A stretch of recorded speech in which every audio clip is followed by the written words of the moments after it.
अभी तो यासीन मलिक को पकड़ के अंदर डाले, ये प्रधानमंत्री जी के निवास में जाके उनको बिरयानी खिलाते थे। ये लोग इनके क्या अपेक्षा करते हैं, इसीलिए लोग उनको तिरस्कार कर रहे हैं ना। जिनका नाम ले रहे हैं डॉक्टर मनमोहन सिंह, कोई इस देश का एक भी आदमी बोल सकता है कि मनमोहन सिंह साहब देशभक्त नहीं थे। कोई भी ये भी बोल सकता है कि मनमोहन सिंह साहब ने देश के प्रधानमंत्री रहते हुए कोई भी ऐसा काम किया जिससे देश का कहीं भी नुकसान हुआ हो। कांग्रेस पार्टी और डॉक्टर मनमोहन सिंह की गवर्नमेंट ने 12 साल में पाकिस्तान को अलग थलग करके रखा। लोग टेररिस्ट के साथ, हफीज वगैरह के साथ तो संपर्क में थे, तो पहले भी आता है, एक एफिडेविट के द्वारा हुआ है। मीन्स इनका अप्रोच क्या था। आज देश में टेररिस्ट एक्टिविटी क्यों कम हुआ है? क्योंकि हमारा अप्रोच बहुत स्पष्ट है। ये नॉनसेंस हम टॉलरेट नहीं करते। अगर वो पाकिस्तान में भी बैठते हैं तो इसका परपेट्रेटर जहां भी बैठे हो, ये जो योजना करके उधर बैठ के इधर से चलाता है, ऐसे अभी नहीं होता है। तो जैसे प्रधानमंत्री जी ने और गृह मंत्री जी ने बार बार कहा है, रक्षा मंत्री ने घुस के मारेंगे, ये तो हो रहा है। अभी तो यासीन मलिक को पकड़ के अंदर डाले, ये प्रधानमंत्री जी के निवास में जाके उनको बिरयानी खिलाते थे। ये लोग इनके क्या अपेक्षा करते हैं, इसीलिए लोग उनको तिरस्कार कर रहे हैं ना। देखिए, अब कौन आज क्या बोल रहा है इसका क्या मायना। जिनका नाम ले रहे हैं डॉक्टर मनमोहन सिंह, कोई इस देश का एक भी आदमी बोल सकता है कि मनमोहन सिंह साहब देशभक्त नहीं थे। कोई भी ये भी बोल सकता है कि मनमोहन सिंह साहब ने देश के प्रधानमंत्री रहते हुए कोई भी ऐसा काम किया जिससे देश का कहीं भी नुकसान हुआ हो। कोई ये भी कह सकता है कि मनमोहन सिंह देशभक्त नहीं थे।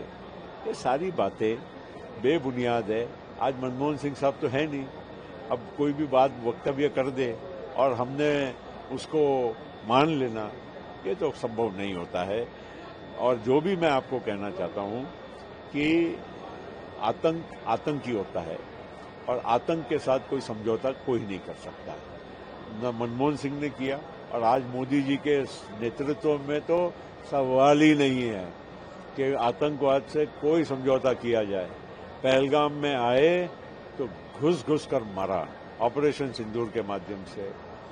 उस टाइम पे बालाकोट, पहलगाम हुआ, वो अपना कौन सा हुआ, बालाकोट हुआ, जवाब कैसा दिया।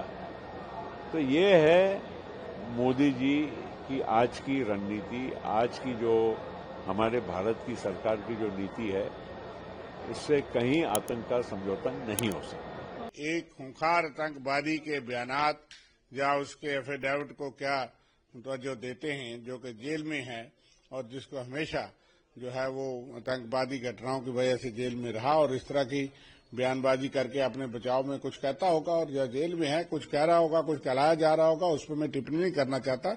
लेकिन कांग्रेस पार्टी और डॉक्टर मनमोहन सिंह की गवर्नमेंट ने 12 साल में पाकिस्तान को अलग थलग करके रखा और आतंकवाद के विरुद्ध एक ठोस नीति थी। हम बोलते कम थे डॉक्टर मनमोहन सिंह जी, लेकिन ठोस नीति थी। वो पाकिस्तान के रहने वाले होने के बावजूद पाकिस्तान नहीं गए, लेकिन मोदी जी तो बिरयानी खाने लाहौर चले गए थे, बिन देश को बताए, बिन बुलाए, शाले बैंड करने और पाकिस्तान के ISI को बुला करके पठानकोट आतंकी हमले की जांच करवाना भी शुरू हो गए थे और ये 56 का सीना दिखाने वाले थे। लेकिन जिस पाकिस्तान ने यहाँ लहूलुहान कर दिया, यहाँ पहलगाम करवा दिया, यहाँ आतंकवादी घटनाओं को इतना बढ़ावा दिया और उस जनरल को, वो खूनी जनरल जो है, उसको बुला करके अमेरिका का राष्ट्रपति जो इनका दोस्त है वो लंच करवाता है और बार बार उसको ऑनर करता है। और जांच कमेटी आतंकवाद के खिलाफ जो है उसमें पाकिस्तान को एक बहुत बड़ा रोल मिल गया है।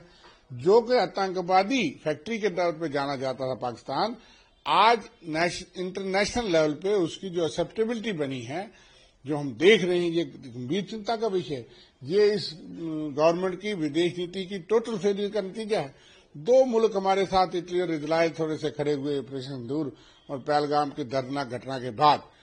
तो ये फेलियर नहीं है मोदी गवर्नमेंट का।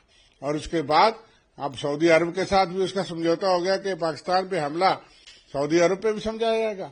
तो ये खतरे तो बढ़ रहे हैं और आप कांग्रेस की नीतियों पे जो उस पर एक आतंकवादी के एफिडेविट पे सवाल उठाएंगे, जिस कांग्रेस ने और मनमोहन सिंह ने पाकिस्तान को एक्सपोज करके अलग थलग करवा दिया, इतने सैंक्शन करवा दिए, आतंकवाद को यहाँ बिल्कुल कमजोर करवा दिया और आपकी नीतियां ठीक नहीं।